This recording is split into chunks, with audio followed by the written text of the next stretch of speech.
How to download music from Chrome on Android. So let's begin. First of all, you need to open your Chrome application. After opening the application, you need to go to this website called picture.com.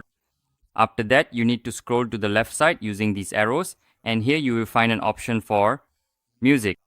You need to click on it. As soon as you click on it, you will see a lot of music available here. From here, you can listen to any music you like. And from here, if you want to download, you can download as well. I will click on it. And see here, this music of ours will start downloading from here. So in this way, you can see here that it has been downloaded. So this is how you can also download any music using Chrome on Android. So this was today's video. I hope you liked the video. If you enjoyed the video, please like it. Subscribe to our channel and press the bell icon.